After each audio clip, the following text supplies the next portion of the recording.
I am delighted to extend greetings on behalf of the Foundation to Deputy State President and Deputy President of the African National Congress, that is Cyril Ramaphosa.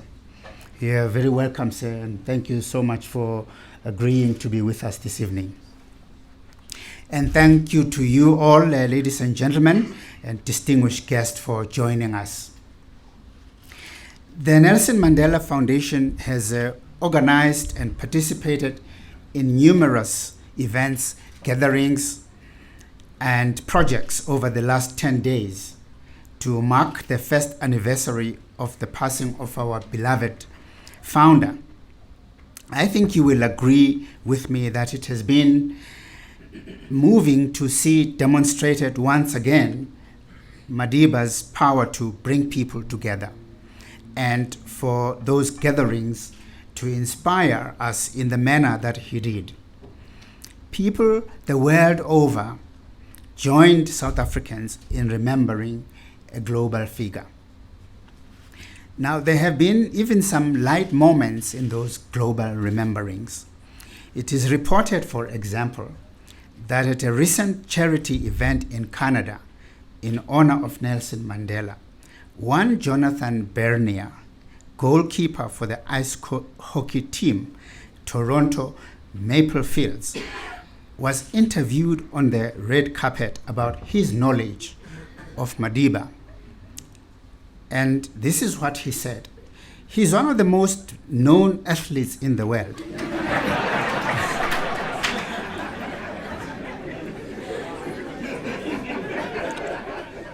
And he went on to say he had a lot of impact in any kind of sports that he did.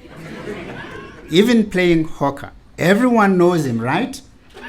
From being the kind of person he was off the ice and on the ice.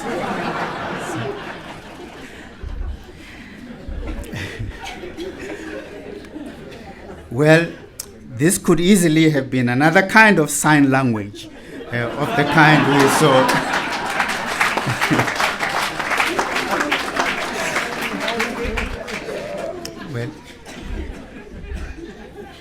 Well, Madiba would certainly have seen these events for what they really are, which is have a good laugh.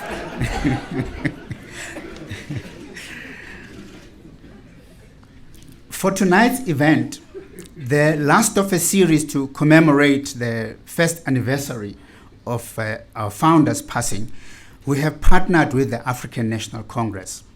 We are grateful to be able to partner in this manner with the ANC in the memory of Nelson Mandela's membership of the African National Congress. Madiba was a member of the ANC from 1944 until his passing. It shaped him politically and nurtured him over decades. And in his own words in 2008, he said, "I would be nothing without the ANC." From this comment could resonate a question many South Africans have asked, and the general asked a similar question earlier on that had been asked by others. What will our future be without Nelson Mandela? It is a question that was asked even more pointedly in his last days. How will we as a nation face the future without him? I'm certain that many in the ANC will have similarly asked, what will the ANC be like without Madiba? There is no question about the rhetorical truth of Madiba's assertion. It draws its power from the unfailing reference to his being a part of the collective, thus de-emphasizing his impact as an individual. But this rhetorical truth, as it might be, might also mask something deep within it that contradicts it. The power of that contradiction comes from the fact that many of us ask what things will be like without Nelson Mandela, the person who was a leader? That very question is a recognition I would like to submit of the power we all have as individuals. Thus, the more Madiba de-emphasizes his individuality, the more his individuality is morally elevated by others who are concerned about the future in his absence. It is, after all, an individual, isn't it, who, in making his or her assertion, denies their own individuality. He or she, therefore, can never really escape from being the individual who makes the assertion, who takes a position. Thus, individuality is affirmed at the precise moment that it is denied.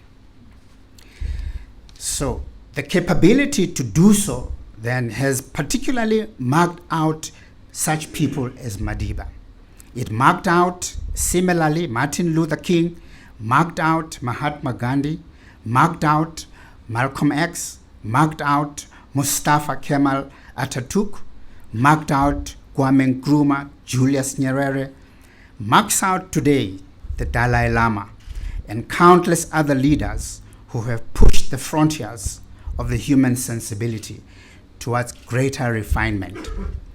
And indeed, the individual is the basic, most fundamental site of conscience, which then becomes co-created to more inclusive dimensions with others, often in organizational contexts, for the benefit of the greater human society. And that is why the most democratic of organizations and institutions always create room for dissent based on conscience. Whenever a moment of conscience arises within it, an organization must pause of necessity for deep reflection. Should an organization pass by such moments willfully or by default, it loses an opportunity to revitalize its vision and so revitalize itself. And so Madiba's foundation is here then this evening with Madiba's African National Congress to remember together and partly to ponder together the future that led Madiba to say, I will be nothing without the ANC. With that, I want to thank the ANC for working with us to make this event tonight possible. I'd also like, in that note, to invite us to remember how Madiba ended his autobiography, The Long Walk to Freedom. This is what he said. The truth is that we are not yet free. We have merely achieved the freedom to be free, the right not to be oppressed. We have not taken the final step of our journey, but the first step on a longer and even more difficult road. The true test of our devotion to freedom is just beginning, he said. In my humble view, Deputy President, this ending compels us to consider convening a national dialogue, perhaps facilitated by his foundation in accordance with the mandate he gave it as a founder, to consider the special challenge his message presents. Such a dialogue would involve Madiba's governing party and other parties who have recently, we saw, locked in fierce contestation in Parliament. However disruptive, however discomforting and disconcerting the experience may have been, some may see in it a signal for a need for something new to emerge. It seemed the contestants were crying out without saying so for something to believe in together. And in this, none of them were completely right, none completely wrong. Only that the vital points of convergence seemed difficult to discern at that particular moment. Such values of convergence may need to be rediscovered together once more to restore collective purpose to national endeavor. But tonight is significant for two other reasons. Firstly, it coincides with the 20th anniversary of the publication of that seminal work, Long Road to Freedom.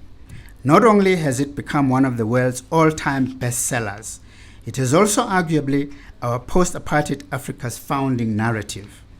Later this week, the Foundation will be placing online a feature about the writing of Long Walk, which began in 1976, and the text's long journey to publication in 1994. It is not widely known that Madiba intended to write a sequel to Long Walk. Indeed, in 1998, he started the manuscript of a work provisionally titled Presidential Years, and kept working on it sporadically until 2002, when he finally ran out of steam. Here at the Center of Memories Archive, we have versions of 10 chapters from that work. I want to announce tonight that the Foundation has embarked on a project to see the completion of the presidential years as an authorized account of Madiba's presidency. The work on the manuscript is painstaking and calls for the most rigorous collaborative work. We aim to publish the work sometime in 2015.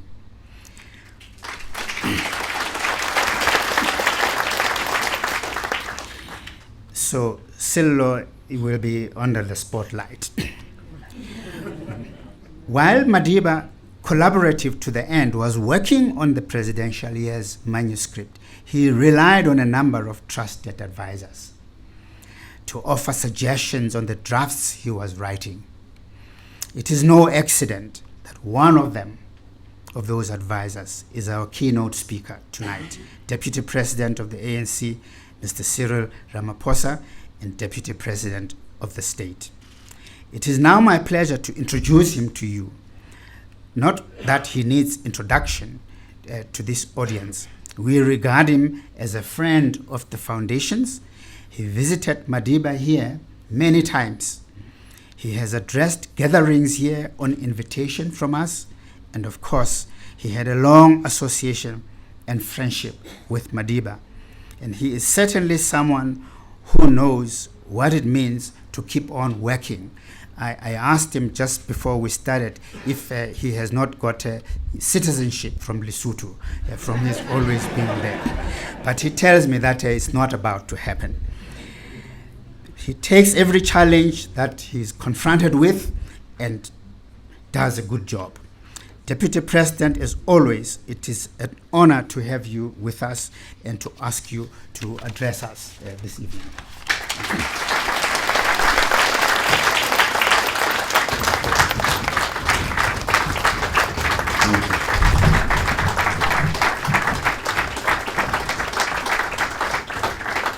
Thank you. Thank you.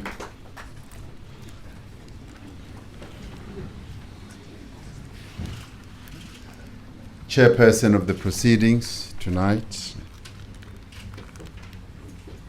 Tate Sello Hatang, Chairperson of the Nelson Mandela Foundation, Professor Ndebele, the Mandela family. I see my sister Ndileka here, and I'm sure many others are here. The leaders of various political parties. I see General Bantu Holomisa here. I haven't seen the others. Comrade Stumo Dlamini, the president of COSATU,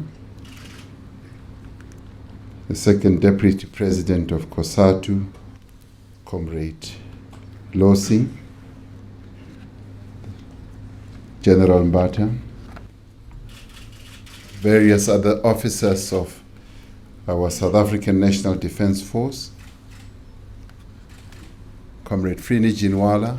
I don't know if Auntie Sophie is here yet, but I greet you and I greet all of you and members of the National Executive Committee of the African National Congress, and I recognize Minister Gwele, who is here amongst us.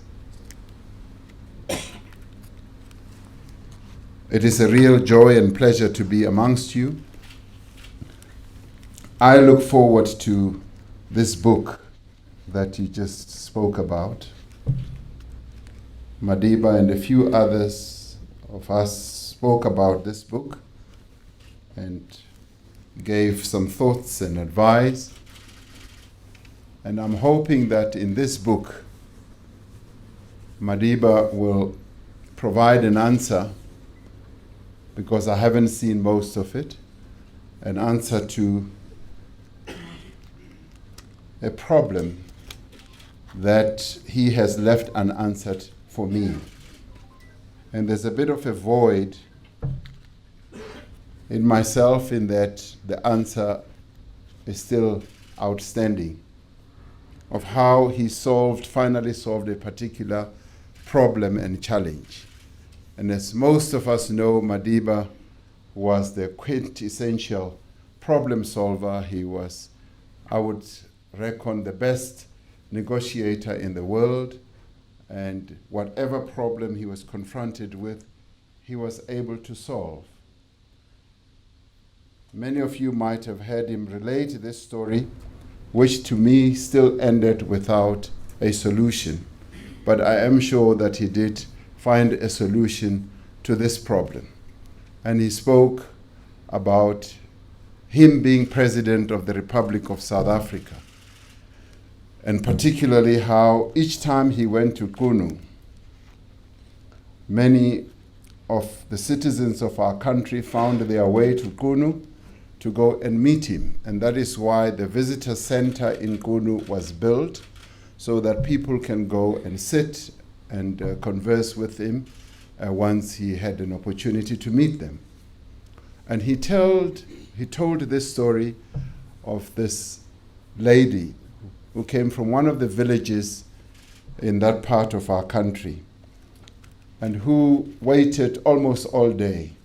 And finally, she was led into his office, and she said, "Madiba, I have a problem." And Madiba said, "What is your problem?" She said, and Madiba, introducing the issue, said, when you are president of the Republic, you deal with all manner of problems, both big and small, and very intricate. And she said, "My neighbor has stolen my chicken."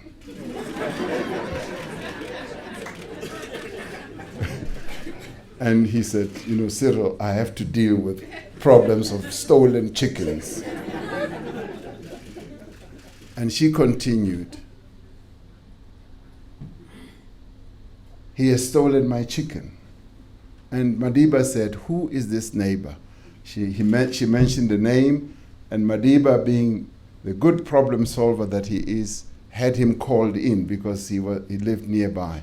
And so he came, and Madiba said, "This lady says you've stolen her chicken. Is that true?" And he said, "I did take her chicken." And he said, "Where is the chicken?" And he said, "I've eaten it."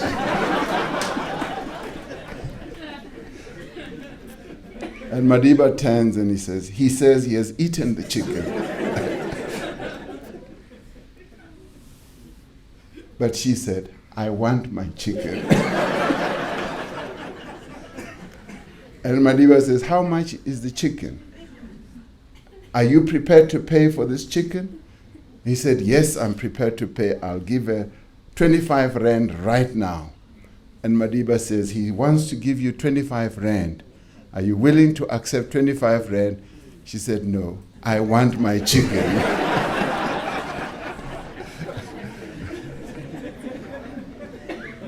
And as he was telling this story, we were interrupted somehow, as we often were, and he never told me the end of the story.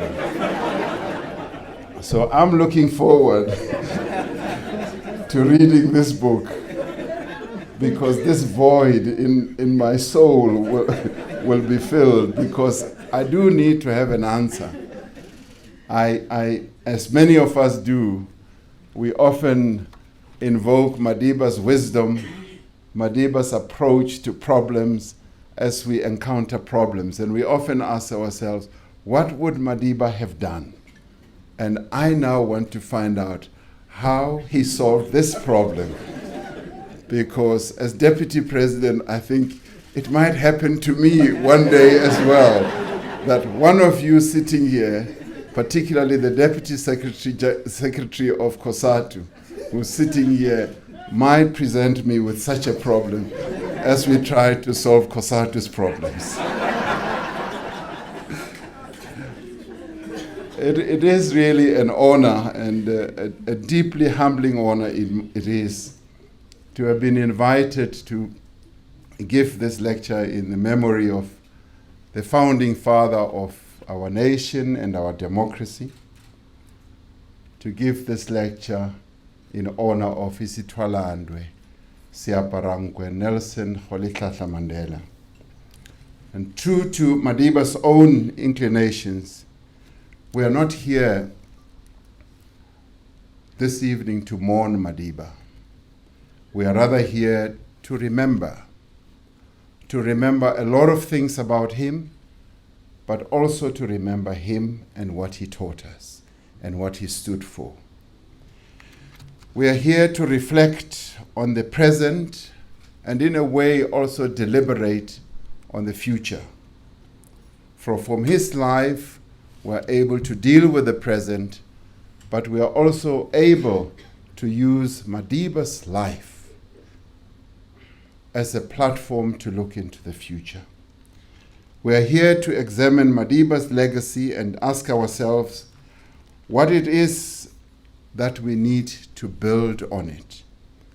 As we reflect on Madiba's life and contribution, we must heed the words spoken by Cicero in Shakespeare Julius Caesar when he says, "Men may construe things after their fashion, clean from the purpose of the things themselves." For there is always the risk that in seeking to interpret Madiba's life and indeed his legacy, we emphasize that which serves the purposes of the present, or worse, that which seeks to advance our own interests. In doing so, there's a risk that we obscure the complexity and nuance that must necessarily form part of so rich and so profound a life. We should therefore proceed with caution, even mindful of our responsibility to remember Madiba as he really was and describe his legacy as it truly is. Nelson Mandela was one of the most remarkable people to which this continent and indeed our country has given birth to. To millions across the globe, he was a moral icon. And they saw him as a leader, but much more than that, they saw Madiba as a moral icon. And yet, as he would be the first to acknowledge, he was not without fault. And he often said, he is not a saint. He had the courage to make mistakes, and he also had the wisdom to admit his own mistakes. One doesn't often find this in leaders. Leaders don't often admit that we have made mistakes. Madiba had that courage, and that is what sets him apart from many of us who are leaders today. Though he may be one of the finest amongst us, none should deny that he too possessed of human frailty. Yet it is thanks to his essential humanity that we are able to recognize in him so much of what we seek to see in ourselves. We are able to aspire to emulate his example precisely because we can see in him a huge part of ourselves. As we seek to build on Madiba's legacy, we should reflect on how the principles that Madiba espoused and relentlessly pursued can shape our own moral framework and guide our actions. For Nelson Mandela, morality was not theoretical. It was very practical. It is the means by which people could improve their condition. It is the means by which we could change the world. Morality provided a touchstone by which one could measure one's actions and guide one's decisions. Our struggle, amongst many other struggles, is also a moral struggle. If we are to build on Madiba's legacy, we need both to continue the work that he began and hold true the moral posture that Madiba adopted. We should seek to pursue at all times that which is right and true and just, no matter how inconvenient, how unpopular, or how difficult. Comrades and friends, the world today is a better place thanks to the contribution of Nelson Mandela and many of his generation. It is thanks to them that today we can celebrate 20 years of freedom in peace and unity. It is thanks to them that our people have equal rights, that millions more of our people have houses, they have water, and they have electricity. It is thanks to them that there are now opportunities for young people that were unimaginable 2 decades ago. Importantly, it is thanks to people like Madiba and his generation that we have dignity and pride, confidence and hope. But the legacy that we honor this evening extends beyond the rights achieved and the lives improved. For Madiba was a person both of conviction and conscience. He understood that revolution is grounded in morality, politics bound by principle. He understood that a society such as ours, which is characterized by such enormous disparities of wealth and opportunity, is not only unsustainable, it is also morally indefensible. There is something profoundly wrong with a world in which so many have so little and so few have so much. It explains why the movement that Madiba led, the African National Congress, has consistently asserted a bias towards the poor and the working people of our country, the working class.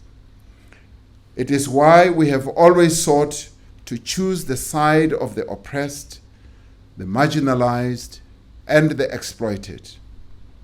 As we work to build on Madiba's legacy, we need to constantly remind ourselves of this very important principle and approach to our transformation and our revolution. It is a principle that must guide those who control the levers of state power. It must guide those who exercise economic power as well. We cannot accept the wasteful use of public resources.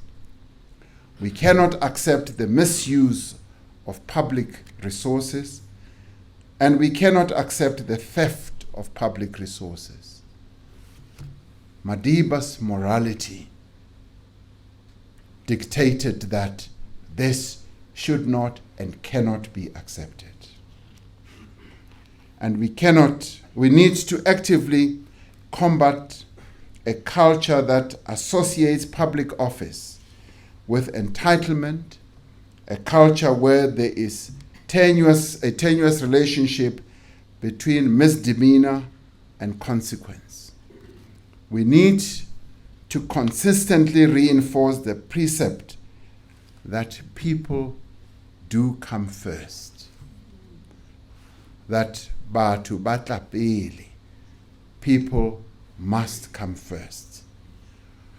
All our resources, all our energies must be devoted to serving the people, the poor, and the powerless, in particular in our society. We would be foolish to believe that this is easily accomplished. Those who bear this responsibility are often faced with difficult and complex choices. Resources need to be allocated between competing social priorities. Funds provided to build roads may otherwise have been used to refurbish clinics, employ more teachers, or build more houses. Choices sometimes need to be made between jobs created, lives improved, and skills imparted. There are moments too when the law seems at odds with justice, when development appears at odds with compassion. Those who must deal with illegal land invasions, for example, must confront these very contradictions. For it is they that must make the hard choices between integrated planning and the rule of law and the prospect of families spending cold nights out in the field. These are the moments when we must consider not just the legal consequences of our actions, but also the morality of our actions, as Madiba would have done. These are the matters about which, as a society, we need to reflect, and to reflect deeply and honestly as well. This is not just an issue for the state. It is an issue for all of us. It is also an issue for business. It is an issue for all social formations and sectors. We seek moral behavior not only amongst our public representatives and civil servants. We seek it too amongst our business leaders, professionals, workers, as well as community workers. If we are honest about our devotion to the principles that Madiba embodied and stood for, then we all need to act in a way that gives them meaning. If there is any value in the millions of rands that corporate South Africa spent in paying homage to Madiba, then business needs to embrace the implications of his message. For business has a responsibility not merely to pay tax, comply with regulations, and treat employees fairly. It has a responsibility to be an active participant in the fundamental transformation of the economy of our country. It has a moral responsibility, at least as equal in weight as those of its social partners, to confront poverty, unemployment, and inequality. These are issues that business, acting morally, needs to confront as well. Our sense of justice should be deeply offended by a society in which islands of wealth are surrounded by a sea of poverty. Each of us has a role to play in achieving a prosperous, more equitable society in which all may enjoy equal opportunity. And we are called upon to find ways in which we can play this role.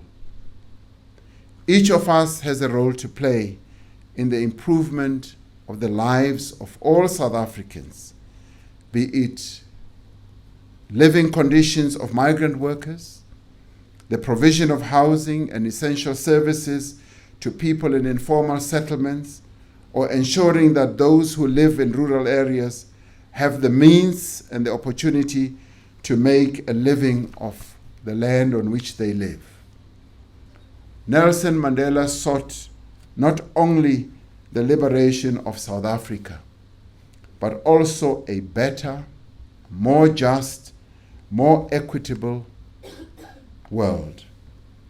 He spoke out against discrimination in all forms and manifestations. He spoke out against injustice and oppression and exploitation across the world. He asked what was the value of our freedom when the people of Palestine remained under occupation, when millions still lived in slavery, when over 1 billion people in the world lived in extreme poverty, and the powerful still wage war on the powerless. Like him, we should be bound by our principles to seek the resolution of conflict, the defeat of global poverty, and end to the environmental degradation of our world, and the establishment of a more democratic system of global governance. Like him, we should not be daunted by the scale of the undertaking, nor deterred by the myriad obstacles that we will confront. It is a matter of great significance and much encouragement that Madiba was greatly respected and loved by so many people across the world. It gives us hope that his principles are equally shared by the many governments, organizations, citizens of the world that joined us in mourning his passing. It gives us confidence that there exists across the world both the will and the means to achieve meaningful progress. It gives us confidence as well that there exists the possibility that the nations of the world, especially those that are most powerful, will cast aside narrow self-interest in favor of the equal advancement of all the world's peoples. Comrades and friends, the principles that Madiba embodied find meaning both at the lofty heights of global affairs and in our day-to-day interactions with each other. It was in respecting the equal rights and dignity of all people that Madiba made his greatest contribution to our sense of worth and purpose. It must therefore be a matter of grave concern that we live in a society where respect for the rights and integrity of another is so frequently and shamelessly violated. As a society, as individuals, we cannot allow to continue the violence that is perpetrated against women and children. We must challenge the notion that women must occupy a position of lesser importance in the home, in the workplace, in the classroom, and generally in society. Madiba would never have supported that.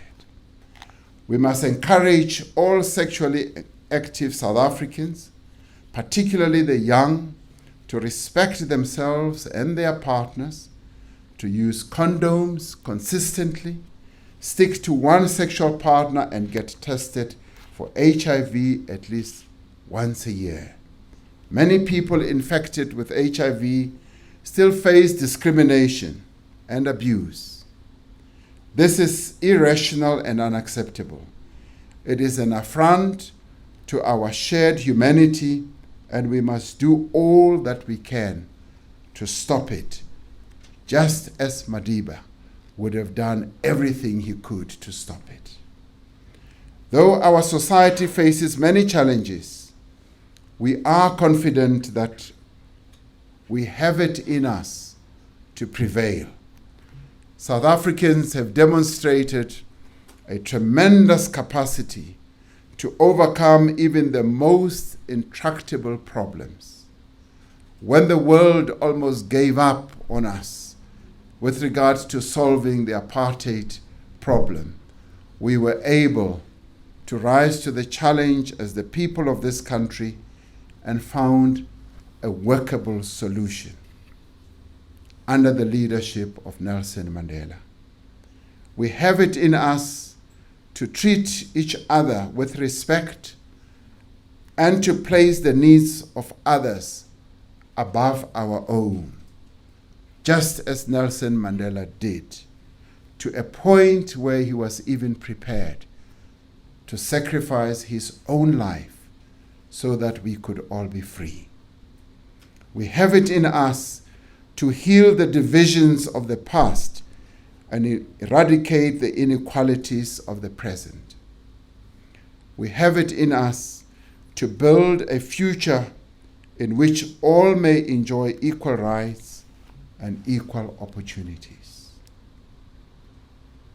By working together, which is what Nelson Mandela taught us, by holding true to the values that Madiba embodied, by drawing inspiration from his life and his work, we will be able to properly honor his memory and complete the long walk that he began.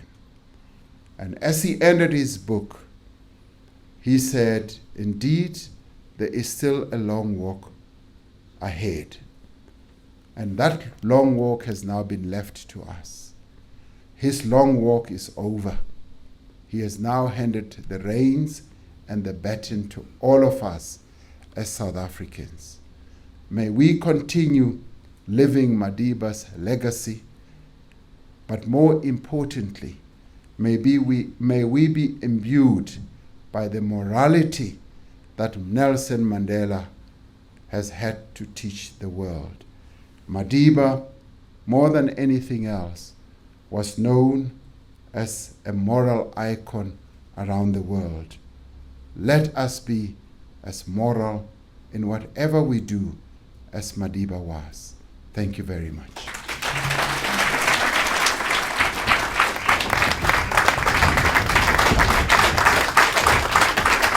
I'd like to invite Berita to come and serenade us with a couple music items. Such an honor to be here. My name is Berita. I am an award-winning Afro-soul artist born in Zimbabwe,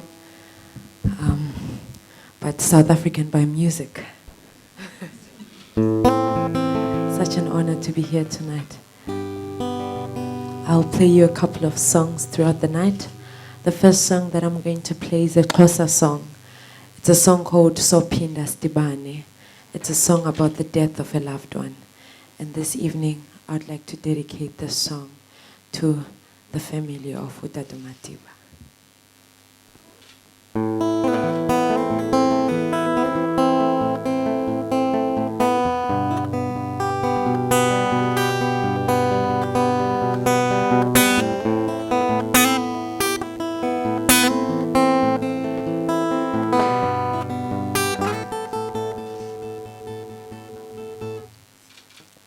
Delikando undiwele mehlo akaiboni likanana wasishiya ngesiqu singalindela zingazakhe emva kwakhe singxengxezise sothando kuphela isigqibo sakhe nothixo ndisivumile nyembezi zodwa izezothando thandaza mphefumulo wam siphinda sidibane thandaza mphefumulo wam siphinda sidibane uwe Yahweh Yahweh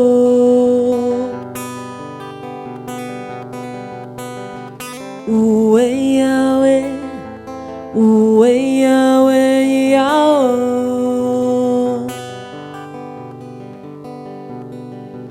Uwe Yahweh, Uwe Yahweh, Yahweh.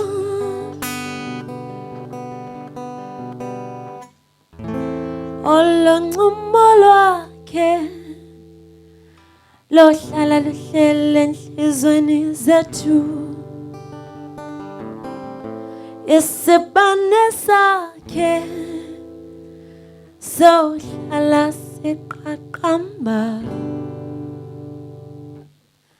isingxengxezi sesothando kuphela, isigqibo sakhe noThixo ndisivumile, nyembezi zodwa izesothando. Tandaza, tandaza mphefumulo wami, siphinde sidibane. Tandaza, tandaza mphefumulo wami, siphinde sidibane. Uwe Yahweh, Uwe Yahweh, Yahweh. Uwe Yahweh, Uwe Yahweh, Yahweh. Uwe Yahweh, Uwe Yahweh, Yahweh. Yena uzohlala ehlele enhlizweni zethu, yena uzohlala ehlele enhlizweni zethu, madiba wohlala ehlele enhlizweni zethu, yena uzohlala ehlele enhlizweni zethu. Tandaza, tandaza mphefumulo wami, siphinde sidibane. Tandaza, tandaza mphefumulo wami, siphinde sidibane. Uwe Yahweh, Uwe Yahweh, Yahweh. Can I ask you to sing along with me? Uwe Yahweh, Uwe Yahweh, Yahweh. Wow. Uwe Yahweh, Uwe Yahweh, Yahweh. Sounds so beautiful. Uwe Yahweh, Uwe Yahweh, Yahweh. Thank you. Uwe Yahweh, Uwe Yahweh, Yahweh.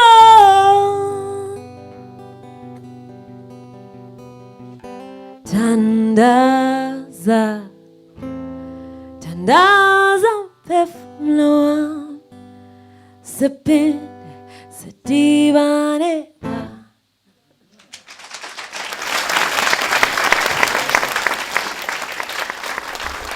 Thank you so much.